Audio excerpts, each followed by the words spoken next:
भक्तराज श्रीमद् भागवतम की जय, इस्कॉन गुरु वृंद की जय, समवेत भक्त वृंद की जय. All glories to the assembled devotees. All glories to Sri Guru and Sri Gauranga.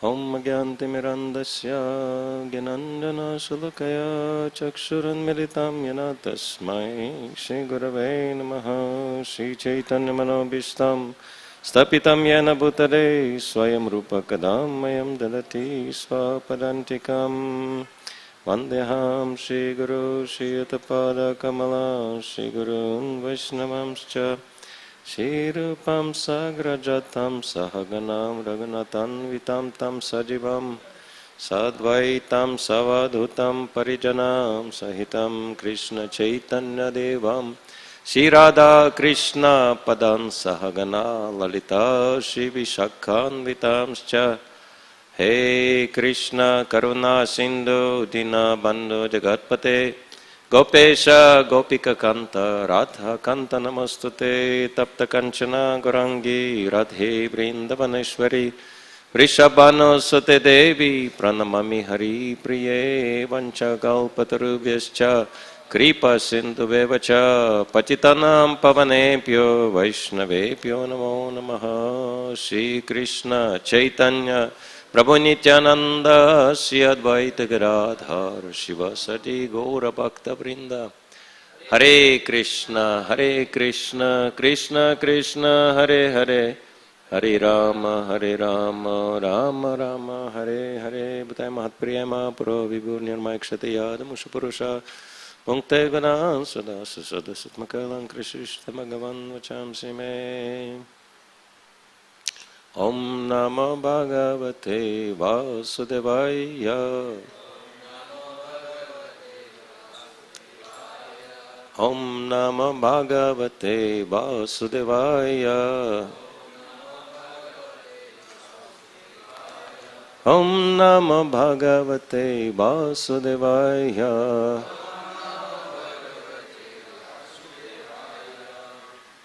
Hare Krishna. So, somehow I was requested to give a class again. I think Chowpatty devotees want to perform extra austerity of listening from me. So, I'll count on your blessings. So, if I say anything right, that's going to be coming from your blessings. And if I say anything wrong, that's going to be my own fault. We continue reading from 11th canto of Bhagavatam. Chapter 13, the Hamsa Avatara answers questions. Text 31. Asatvat atmano nesham. Asatvat atmano nesham. Bhavanam tatkrita bida.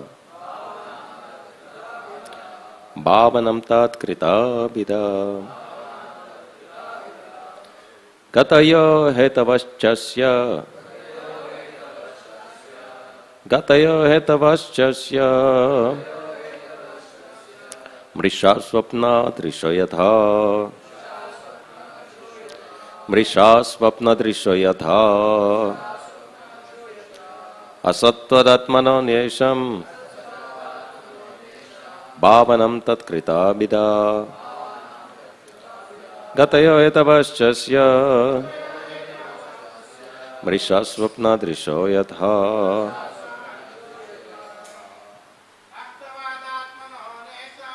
Atmana tatmano nyesham. Bhavanam tatkrita bida. Gatayo etavaschasya.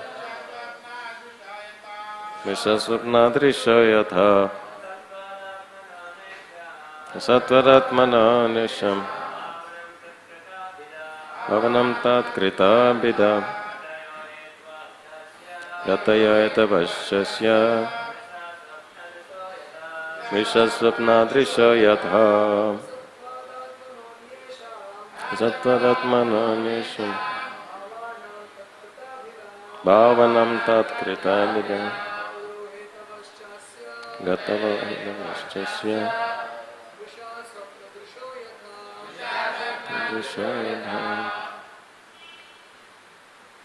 Any ladies? Okay. Synonyms. Asatvat, because of lacking factual existence. Atmanaha, from the Supreme Personality of Godhead. Anyesham, of others. Bhavanam, states of existence. Tat, by them. Krita, created. Bheda, difference or separation. Gataya, destinations such as going to heaven. Hetapaha, fruitive activities, which are the cause of future rewards. Cha, also. Asya, of the living entity. Mrisha, false. Swapna, of a dream. Drisha, of the seer. Yatha, just as. Translation purported by the disciples of His Divine Grace, A.C. Bhakti Vedanta Swami Srila Prabhupada Ki Jai. Those states of existence that are conceived of as separate from the Supreme Personality of Godhead have no actual existence, although they create a sense of separation from the Absolute Truth. Just as the seer of a dream imagines many different activities and rewards, similarly, because of this sense of an existence separate from the Lord's existence, the living entity falsely performs fruitive activities, thinking them to be the cause of future rewards and destinations. Purport. Srila Vishwanath Chakravarti Thakur comments as follows: although Lord Krishna, in his form of Hamsa avatar, has condemned the intelligence that sees duality and separate values within the material world, the Vedas themselves institute the system of Varnashram Dharma, by which the entire human society is divided into different castes, occupations, and spiritual statuses. Therefore, how can the Lord recommend that one give up one's faith in the Vedic system? The answer is given in this verse as follows. The words Anyesham Bhavanam, or of other states of existence, refer to the innumerable divisions of false identification with the material body, mind, occupation, and so on.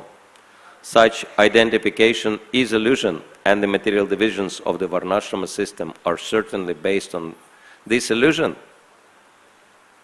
The Vedic literatures promise heavenly rewards, such as residence in upper planetary systems, and prescribe the means to acquire such rewards. However, both the rewards and the means for achieving them are ultimately illusion.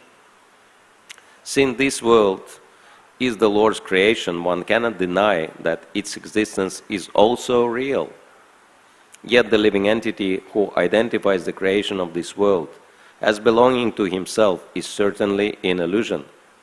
The example may be given that horns are real and rabbits are real, but if one imagines a rabbit's horns, that is certainly illusion, though a rabbit's horns may occur in a dream.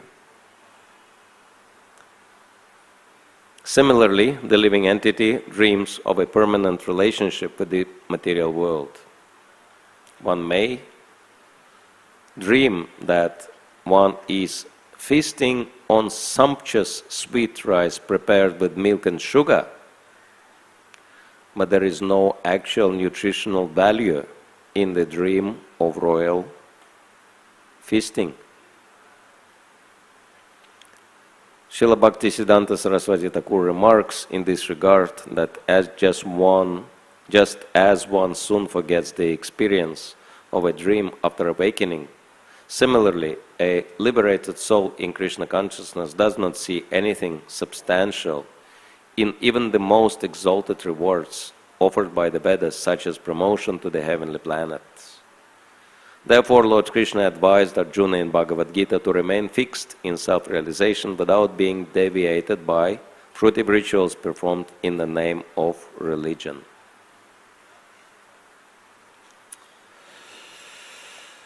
Asattva tatmano nyesham bhavanam tatkrita bhida gatayo hedavashchasya mrisha swapnadrisho yatha. Those states of existence that are conceived of as separate from the Supreme Personality of Godhead have no actual existence, although they create a sense of separation from the Absolute Truth. Just as the seer of a dream imagines many different activities and rewards, similarly, because of the sense of an existence separate from the Lord's existence, the living entity falsely performs fruitive activities, thinking them to be the cause of future rewards and destinations. So this is a very interesting verse spoken by the Supreme Personality of Godhead, Hamsa Avatar. And it is very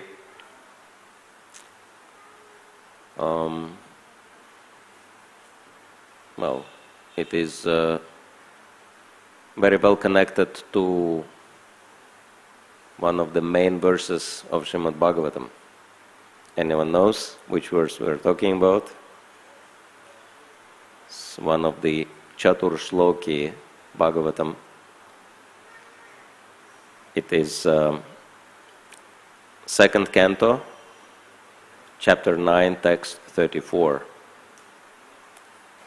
Ritertham yat pratiyata na pratiyat chatmani tad vidyat atmano mayam yata baso yata atama. So the Supreme Lord tells Lord Brahma, O Brahma, whatever appears to be of any value, if it is without relation to me, has no reality. Know it as my illusory energy, that reflection which appears to be in darkness.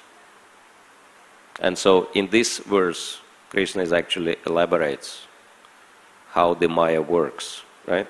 That Maya means disconnect from Krishna. And so basically, our subject for today is that without connection to Krishna, nothing has any value. But in connection to Krishna, everything has value. Without connecting to Krishna, even the best things in the world has no value. And when connected to Krishna, even something which appears to be worthless can be very valuable. So this is what Bhagavatam elaborates. This is one of the main ideas of Vaishnava Siddhanta. That illusion means to disconnect things from Krishna and to think himself a doer.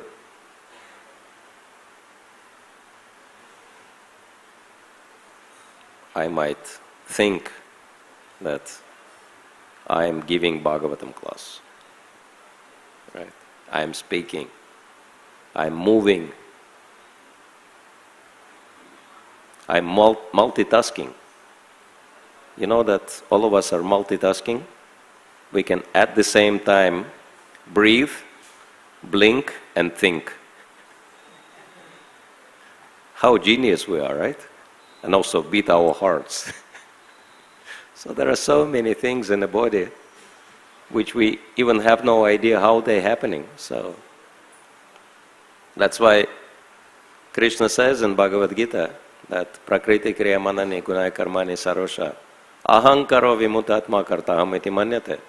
That a bewildered, conditioned soul thinks that I am the doer, even though everything is done under the influence of the three modes of nature. So we can take no credit for anything, right? Because how can I give a class? I can give a class if this is Krishna's knowledge, right? And the body is given by Krishna, and the soul is given by Krishna. So what do I have? Nothing, right? Sometimes it can be more, sometimes it can be less effective, depending on the influence of the modes, right? And so if I'm lucky enough to be in the right association, under the right influence, then things are going in a very, good way. Otherwise, what I call, I may call it a problem, but it's just the influence of the lower modes.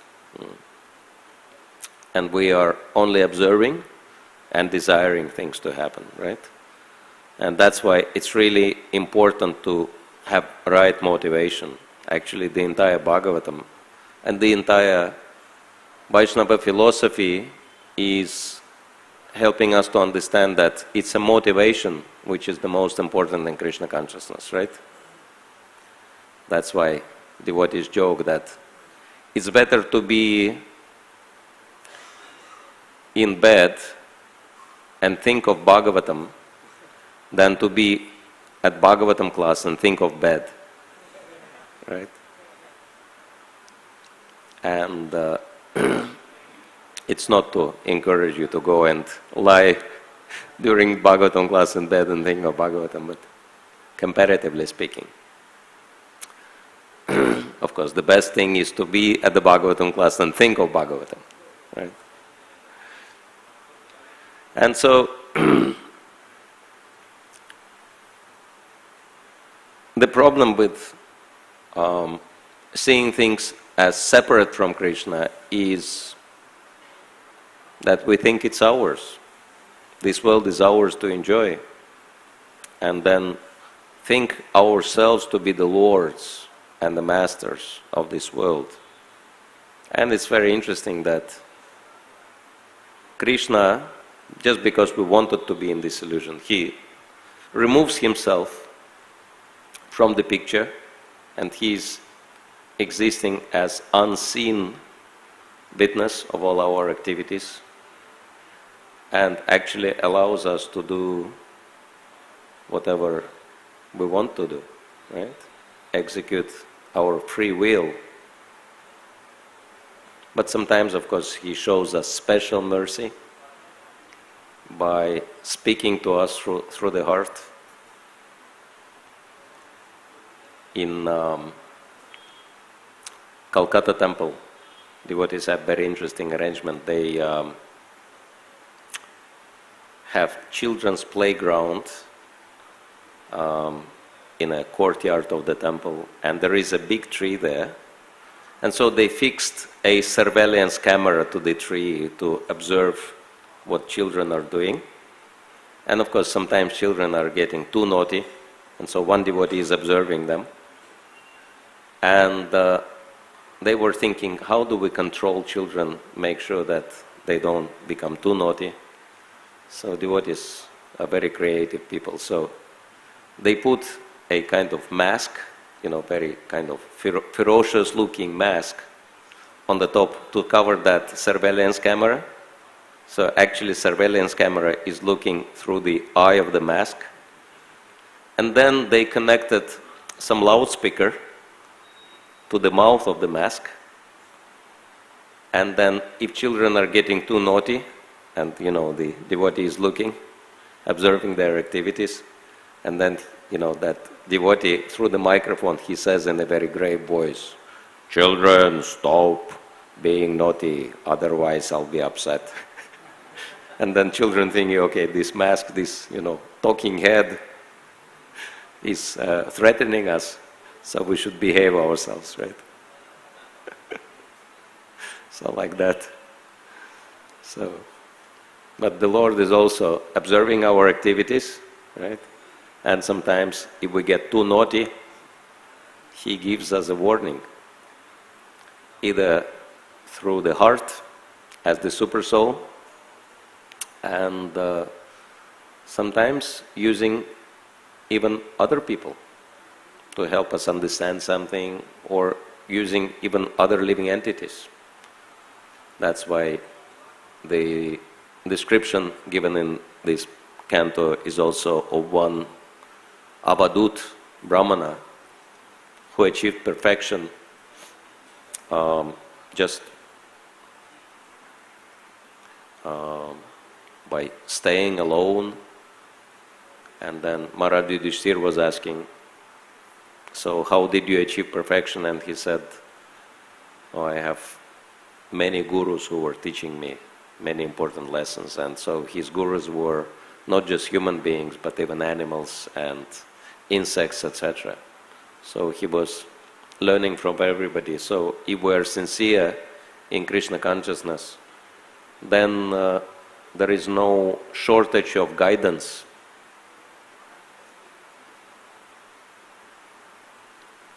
The only difference that from some people or from some living entities or situations we can learn how to do things, and from others we can learn how not to do things. But learning process never stops if we're actually conscious of what's happening. And so therefore Srila Prabhupada was telling that if you are actually sincere in your Krishna consciousness, you will never be separated from me. I will appear to you through everything in life. And the devotee got a little confused. He was saying, how this is possible that, say, if I'm passing by somebody's courtyard and dog is barking at me, how that is your manifestation, Srila Prabhupada? He said, if you're sincere, Prabhupada said, if you're sincere, you'll figure it out. You will understand that I will be manifesting through everything in life, because spiritual master is the external manifestation of the super soul, right? And super soul is guiding. So if we are sincere, there is no shortage of guidance. And of course, we still want to get good association for the examples of how to do things in the right way in Krishna consciousness. But all the troubles come because of that desire for fruitive rewards in life. And so there are so many examples of that. And we desire sense gratification only when we forget about Krishna, right? Because Krishna is the one whom all sense gratification is meant for. But if we forget Krishna, then we think, how can I enjoy life? And so there are so many stories, like the story about Trishanku and Vishwamitra, which you probably heard many times. I think it comes in Mahabharata as well. How this king Trishanku, well, prince, right? He just had this desire to go to heavenly planets. But he didn't want to change his body. So somehow he wanted to go to the heavenly planets in this body, which was meant for life on earth. And so he went to his family guru Vasishta Muni, and he was asking, can you send me to heavenly planets in this body? And Vasishta said, no, that's nonsense. Why do you have this desire? I'm not going to do that. So he sent him away. But Trishanku was thinking, okay, Vasishta's children are also very powerful brahmanas, so I should ask them. So he came to his children, and he said, can you organize sending me to the heavenly planets in this body? And they were saying, okay, we'll have to consult, and then we can tell you. And then they consulted with the father. They said, it's very strange this Trishanku came to us with this strange desire. And Vasishta became angry. He said, what's this nonsense? I told him no, and he is trying to get it around. He is trying to get the result from you. And then he called on Trishanku and he said, because you are acting with such, great determination for sense gratification, you are not Kshatriya. because Kshatriyas are those who are ready to sacrifice their sense gratification for the benefit of others. Kshatriyas and Brahmanas are not meant to be selfish. Kshatriyas are sacrificing themselves for protecting others, and Brahmanas are sacrificing themselves for educating and guiding others. But he said, because you are so selfish, you just want to go to heaven, to enjoy. You are not a real Kshatriya, you are Shudra. So I curse you. Instead of going to heaven, let you become Shudra. And the curse of Vasishtha Muni is very powerful, so Trishanku got very concerned. Oh my God, what happened to me? I wanted to get some benefit and then I even lost what I had. And then he was very upset, and he was passing by the place where Vishwamitra Muni was. And Vishwamitra Muni noticed him. He said, what happened? Why are you so morose? And Trishanku told him that I wanted to go to heaven, but then I got cursed by Vasishtha. He didn't want to send me to heaven and cursed me instead to become Shudra. Do I look like Shudra? Vishwamitra said, don't worry. Vasishtha didn't do that because he didn't have enough powers to do that. And then he tried to conceal his weakness by becoming angry and cursing you. So I will show you that I have powers which even Vasishtha Muni doesn't have, right? So in Shastra there is this traditional competition between Vishwamitra and Vasishtha. And so Vishwamitra announced throughout the whole kingdom, he said, I will do something which neither Vasishtha nor his children were capable of doing. I will be sending Trishanku to the heavenly planets in his very body. And of course this was a very unusual thing. And so many people gathered around the sacrificial arena. It was like a big performance. More people than come to watch the cricket match gathered. And Vishwamitra was in the center of attention, dressed in his best way and, using all the yantra, tantra, mantra he could, possibly use. And he was doing yagya, putting ghee into havan, and Trishanku was sitting there, didn't know what to expect. And then suddenly Trishanku started ascending. He started levitating and went into the air. And he was going faster and faster, and then he disappeared behind the clouds. And everybody started applauding and congratulating Vishwamitra Muni. And while all this was going on, suddenly they saw that Trishanku is falling back. And Vishwamitra Muni became very concerned, and he started performing his yagya again, and he chanted mantras, and by the power of the mantras, he stopped Trishanku in the air. But Trishanku was falling down head first, and so he stopped him like that in the air. And then he was asking, what happened to you? I sent you to Indraloka. Why did you come back? And Trishanku said, yes, I actually came to Indraloka. But when Lord Indra saw me, he said, who is this Shudra? And what this Shudra is doing in heavenly planets? He has to go back. And actually, he personally gave me a kick in my rear side. And I started flying, and I went all the way down. And thanks to your mantras, I didn't smash myself against the ground, but that kick was really powerful.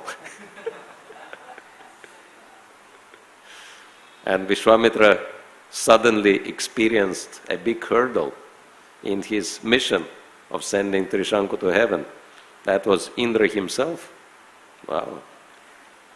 But then Vishwamitra said, never mind, because Vishwamitra comes from this Kshatriya background, right? Even though he's a rishi, But he has this kshatriya determination and spirit and stubbornness. And he said, even if Indra doesn't want to accept you, I'll by force push you into heavenly planets. And then he started chanting mantras again, and Vishwamitra went up, but this time no one congratulated Vishwamitra. Everyone was waiting, what will happen next? And sure enough, Trishanku is falling back again, and Vishwamitra is ready, and he chants his mantras, stops Trishanku in the air, and he says, Indra again kicked you? Yes. Anyway, we'll send you back.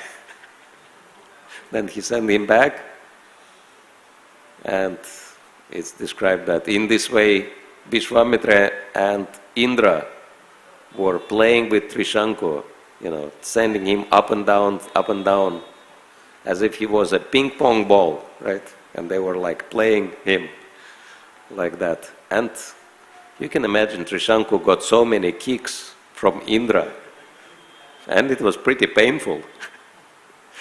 Get the demigod's kick. And he was so tired of flying like that, and he was already like in such a pain that he was crying tears. And he was pleading with Vishwamitra. He said, please, now I don't have any desire to go to any heaven.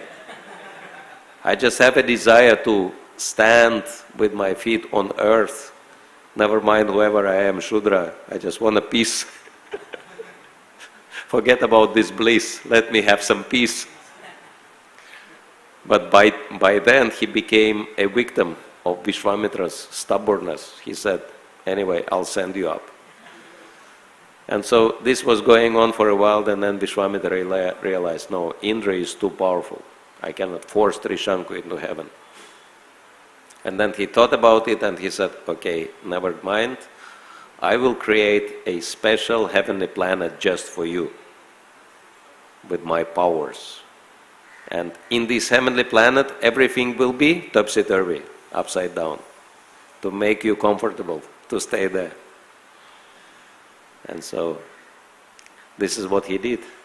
And so he created Trishanka Loka, where everything's upside down. There is a planet like that, heavenly planet, and Trishanku lives there.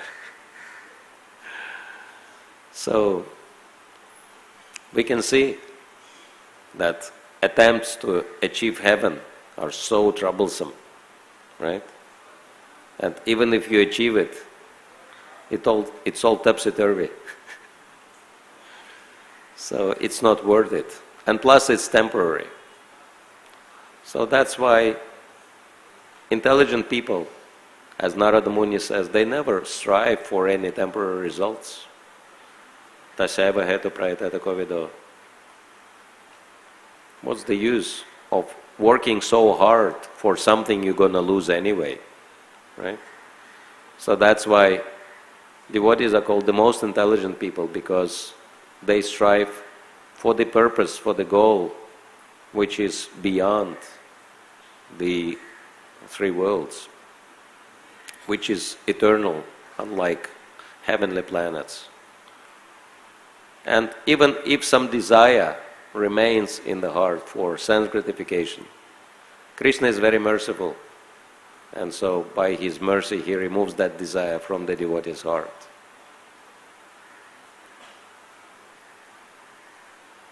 I remember when I just learned about Hare Krishna mantra, and my experience was that you chant Hare Krishna mantra, any desire will become fulfilled. And I didn't know much philosophy, I didn't read much of Prabhupada's books, but I had firm conviction that Hare Krishna mantra, anything becomes possible. And I was really young, and I wanted to enjoy life to the full extent.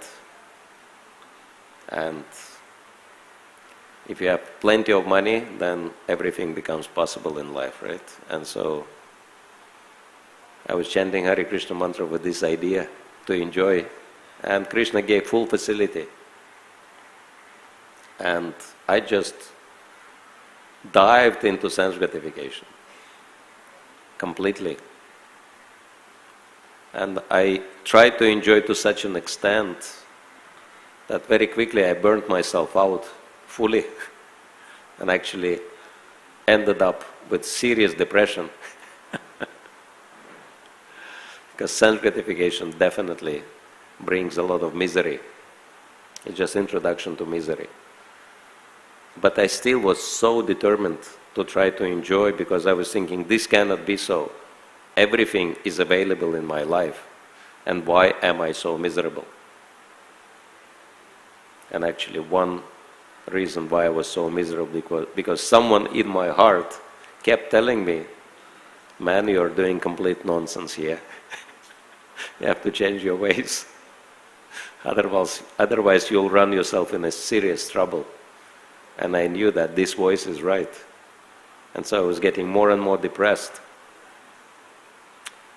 And then finally I found some devotees and I was asking, why am I chanting Hare Krishna and I'm so depressed? And the devotees were saying, are you following everything else or just chanting Hare Krishna? I said, well, I'm also a vegetarian. But that was about it. They said, no, you have to follow everything properly. You have to stop your sense gratification. And then I realized that there is no other way, because by this sense gratification I made myself so miserable I didn't even want to live anymore. And then one day I decided, okay, I surrender, and so I came and left it all.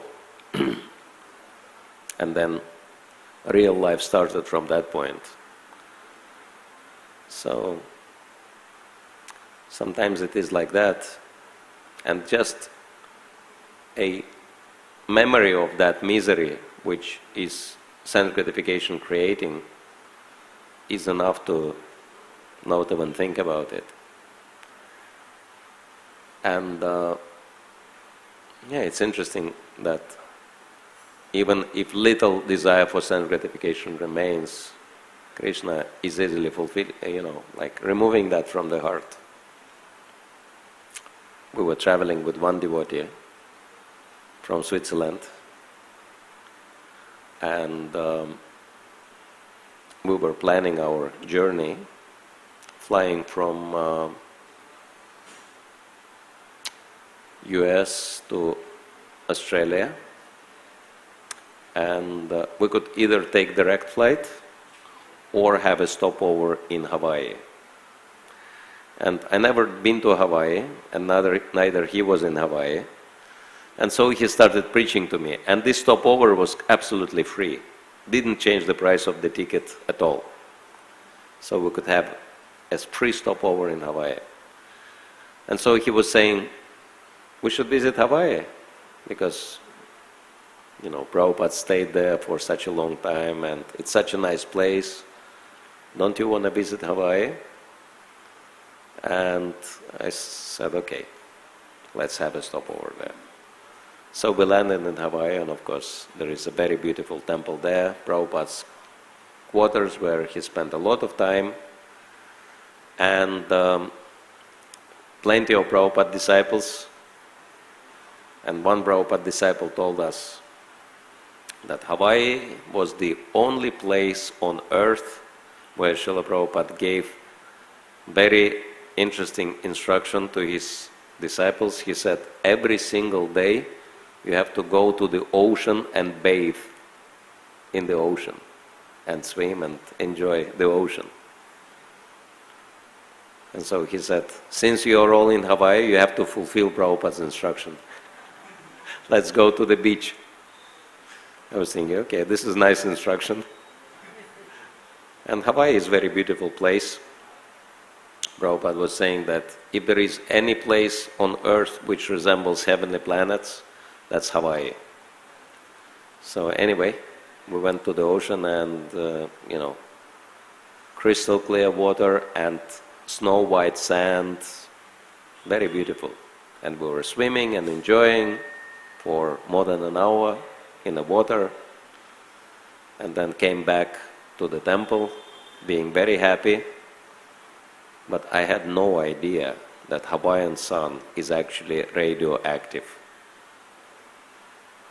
And I didn't put any protection cream on my skin. And so as a result, I was burned. My skin was burned so badly that I couldn't sleep for a few nights because of burns. And then my skin was peeling off. Of course, I couldn't go to the beach anymore. And I was so miserable. I had such a miserable time in this heaven that today, even if you pay me, I will not go to Hawaii again. So, because this samskara place could be like the best on earth, but if you suffer there, you don't want to have anything to do with it. So, but I was thinking, this is Krishna's mercy, that he showed how every single sense gratification results in misery in the material world. But just because this material world is full of misery, it does not mean that we reject this material world and condemn it. And this is what Srila Prabhupada is saying in the purport, that Hamsa Avatar seems to condemn the material world, everything material. But how he can condemn it if he created it all, and then he gave the social structure to exist in this world, Varnashram Dharma. And the explanation that the Lord is not actually condemning material world as such, because material world is also his creation. He condemns the desire for sense gratification. But the right thing is to take this material world and offer it to Krishna for his sense gratification. As Prabhupada one time was talking to the man, and he was explaining in his standard manner how this material world is so full of misery, and there is no happiness in the material world, and the man was growing more and more frustrated. And then at some point he actually protested. He said, "Swamiji, if this material world is such a horrible place, then why Krishna created this horrible place?" And Prabhupada said, for sense gratification, for enjoyment, for pleasure. And the man started smiling. He was thinking, okay, finally Swamiji admits that there is some pleasure in this world. And Prabhupada figured it out, how he was thinking, and he said, but this is not for your pleasure. He created this world for his own pleasure. And so this is really important. If we want to be happy even in this material world, we have to use this material world for Krishna's pleasure. In this way, we will not have to renounce this world nor become attached to it. That's the transcendental situation of the devotees. By utilizing everything for Krishna, devotees remain unaffected by this world. And this is what Bhagavatam very elaborately explains, and one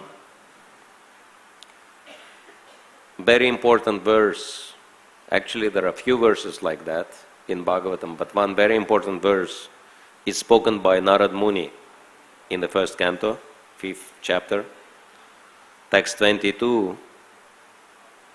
He says, learned circles have positively concluded that the infallible purpose of the advancement of knowledge, namely austerity, study of the Vedas, sacrifice, chanting of hymns and charity, culminates in the transcendental descriptions of the Lord, who is defined in choice poetry. And Prabhupada explains in the purport very important point.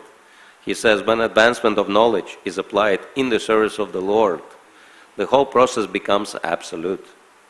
The personality of Godhead and his transcendental name, fame, glory, etc. are all non-different from him. Therefore, all the sages and devotees of the Lord have recommended that the subject matter of art, science, philosophy, physics, chemistry, psychology, and all other branches of knowledge should be wholly and solely applied in the service of the Lord. And for me, this is the biggest inspiration from Chowpatty temple. because you have this very strong spirit of Yukta Vairagya.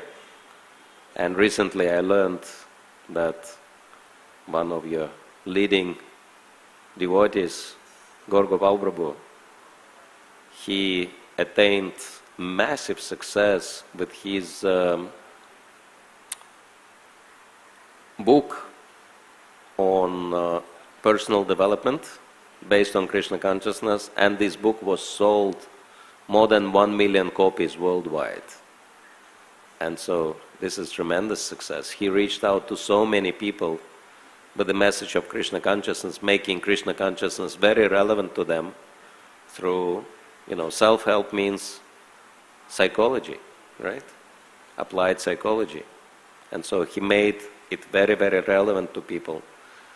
And this is really the way forward. And this is the way to establish Varnashram Dharma in the society, that we make Krishna conscious message very relevant for people, and we help them to connect to Krishna in a meaningful and professional way. And so this is very inspiring, that not only His Holiness Radhanath Maharaj makes his way ahead on a very high level in the society, but also his leading disciples are following in his footsteps very successfully. And so congratulations with that one example of tremendous success, which I'm sure you have many, and I'm sure in future there will be many more. So that's why the entire world is looking up to Chowpatty temple for example and guidance. So we'll take a break for any comments or questions, suggestions, complaints, if you have. Anyone?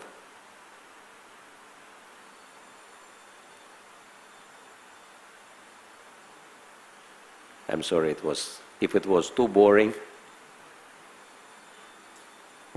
I didn't mean to bore you for an hour. Microphone?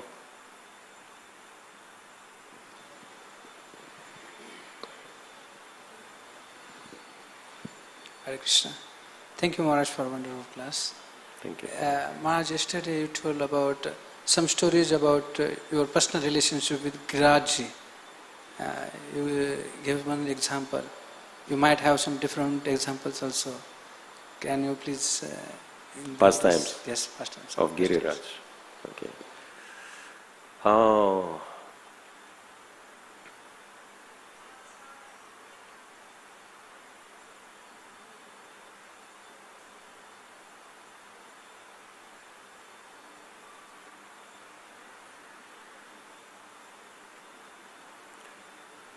When I go through airport security, sometimes they want to check you very thoroughly, and having these smarta brahmana tendencies, I don't want them to touch any paraphernalia or Giriraj also, especially, right?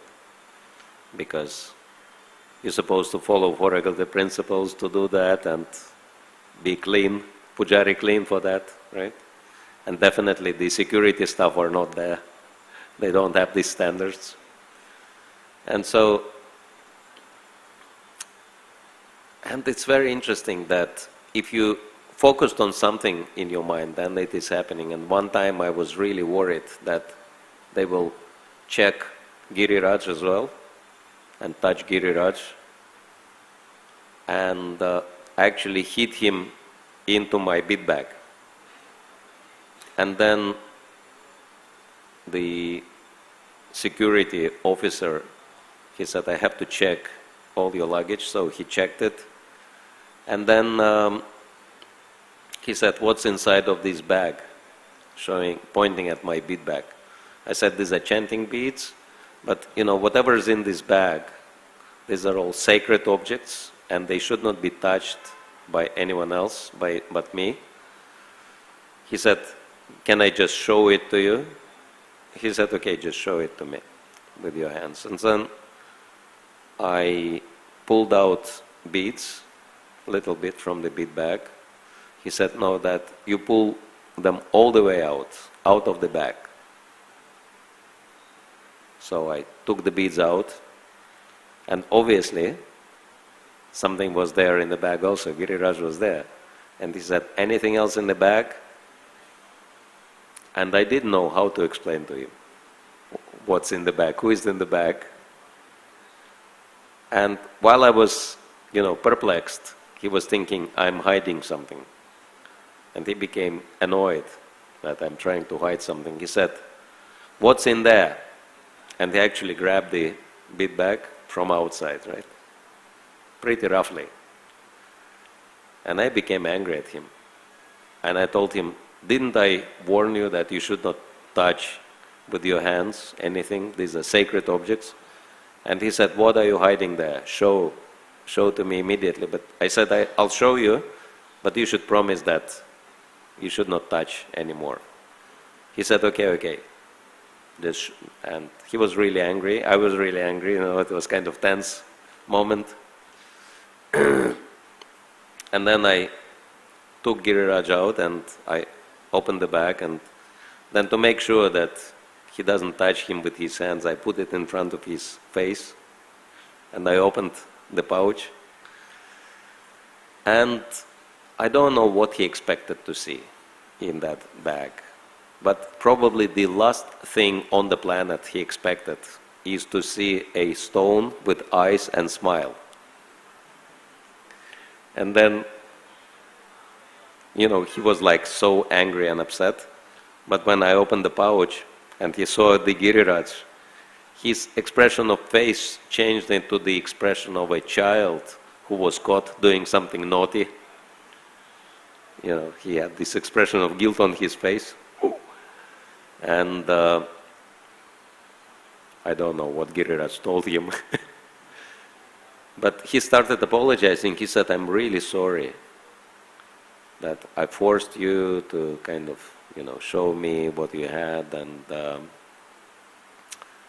And I felt remorse also because I kind of, agitated him. Because the man was just doing his duty. It was not like against me or something. And so I took it too personally. And so I said, I'm sorry that I kind of shouted at you. He said, no, not a problem. So I don't know what he thought, but definitely, this episode he will remember for life. Seeing this stone with eyes and smile in front of his face. And I was thinking in retrospect that I'm so selfish. I don't want anyone to see Giriraj. But Giriraj wants everyone to see him, right? He wants to give his darshan to everybody. And so he actually encouraged this man from his heart that he insists on darshan, and he got this darshan. And I was thinking, why am I so selfish? Let them see Giriraj, what's the problem? Even if they accidentally touch him, okay, I'll just chant mantras to ask for apology, that's it. What's a big deal? I should not be like Smarta Brahmana. So actually it's very interesting that Giriraj, in one stroke, he achieves so many purposes, right? He purifies people, he is teaching me a lesson, and so many other things he is doing. And this is how the Supreme Lord is described, that with one activity he achieves multiple purposes. And it's very interesting that I've learned that, my mentality is really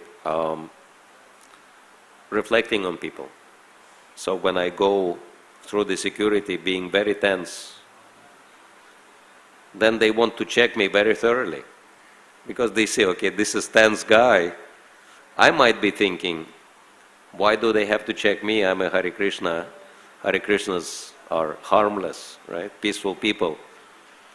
But from their standpoint, how do they know if this is genuine Hare Krishna or this is someone just pretending to be Hare Krishna, right? And plus they may not have so much knowledge of, spiritual dresses, and they might think anything. I might be anyone, any religious guy.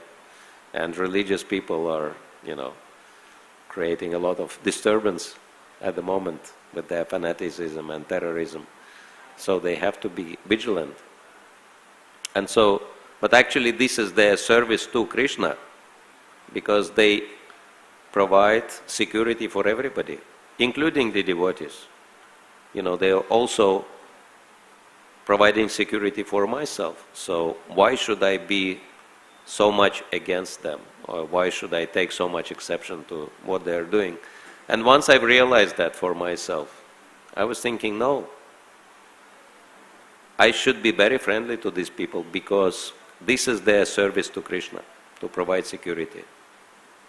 And then I started going through security with smile on my face and saying, Hare Krishna, good morning, how are you, etc. And they've stopped checking me.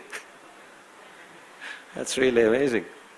Because they saw, okay, this guy is relaxed, so probably has nothing to hide. So that's very interesting how our mentality is affecting other people.